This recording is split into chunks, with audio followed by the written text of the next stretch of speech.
morning, students. We'll continue with the story, bringing up Cuddy. So, Cuddy, as you know, is a tamed animal. He is no longer a wild animal. So, the author treats Cuddy was like a baby. So, any baby, he had to be trained to be good, and if you do not tell him where he was naughty, he was more to more mischievous than ever. That is, mischief is naughtiness. So, like human beings, we train our babies how to talk, how to behave. Similarly, Curry was also to be taught how to behave. For example, one day somebody gave him some bananas to eat. Very soon he developed a great love for ripe bananas. We used to keep large plates of fruits on a table near a window in the dining room. So every house, see at the center of the dining room, we keep fruits. One day all the bananas on that table disappeared. So what happened one day? All the bananas on the dining table disappeared. They were not found there. And my family blamed is accused the servants for eating all the fruits in the house. So my family thought that it is the servants who are eating the fruits. A few days later, the fruit disappeared again. This time, the blame was put on me. This time, the parents said it is you who has eaten all the bananas. And I knew I had not done it. It made me very angry with my parents and the servants, for I was sure they had taken all the fruit. Even I thought it is the servants who were eating the fruits and the blame was coming on me. The next time the fruit disappeared, I found a banana all smashed up. Smashed up, matlab broken, pressed, destroyed, up in Curry's pavilion. You remember pavilion where Curry used to live? This surprised me very much, for I had never seen fruit there, and as you know, he had always lived on twigs. Students, used to eat around 40 pounds of twigs every day, and he was never given fruits. And to find a banana in his pavilion was very surprising for me. Next day, while I was sitting in the dining room, wondering, thinking whether I should take some fruit from the table without my parents' permission, a long black thing, very much like a snake. You can understand, this is not a snake. A long black thing, as you can see in the picture, is the trunk of Curry.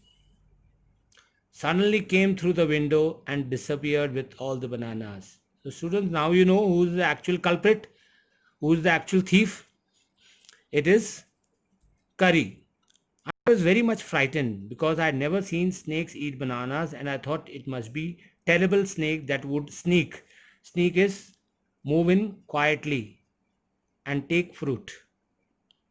I crept out of the room slowly, crept is moved slowly out of the room, and with great fear in my heart ran out of the house, feeling sure that the snake would come back into the house.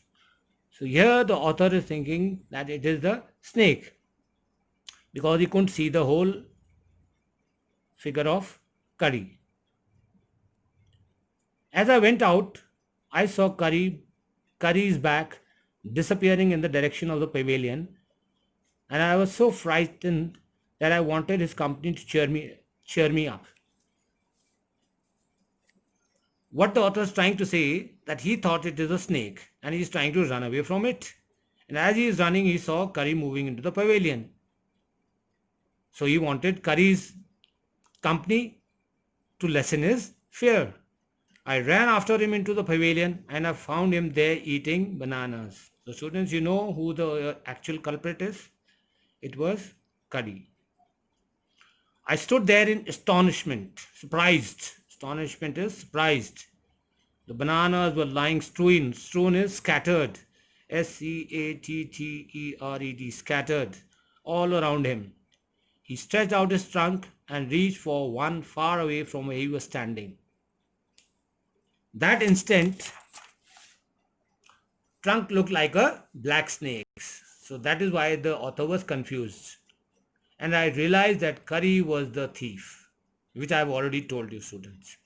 I went to him, pulled him by the ear, and joyously showed my parents, and joyously is happily, because the parents have been accusing the servants and the author for stealing the bananas. I showed my parents that it was curry and not I that had eaten all the fruit these many weeks. The real thief had all these weeks had been curry. Then I scolded him. Scolded is reprimanded. For elephants understand words as well as children. So you must be having a dog in your house. You know how the dog also understands. Once the animal is tamed, domesticated, he understands our language. Similarly here, the author is scolding curry. Next time I see you stealing fruit, you will be whipped. You know, whipped.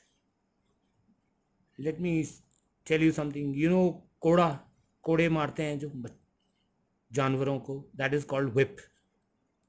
He knew that he was all angry with him. Even the servants.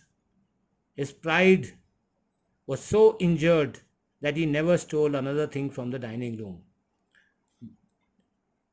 See, students understand here, even an animal understands. He knew that everybody was angry with him. He was scolded for stealing those bananas. So after this particular day, he never stole bananas. And from then on, if anybody gave him any fruit, he always squealed as if to thank them. Squeal, I have earlier also told you, is a loud cry, a shout. So after that, he ate fruits, but he never stole them. An elephant is willing to be punished for having done wrong. But if you punish him without any reason, he will remember it and pay you back in your own coin. Here the author is trying to say that if you punish elephant, if he has done wrong, he will accept it. But if you punish him for any reason, for no reason at all, he will remember it and he'll take his revenge. Pay you back means revenge. So students, we'll continue this chapter in the next video.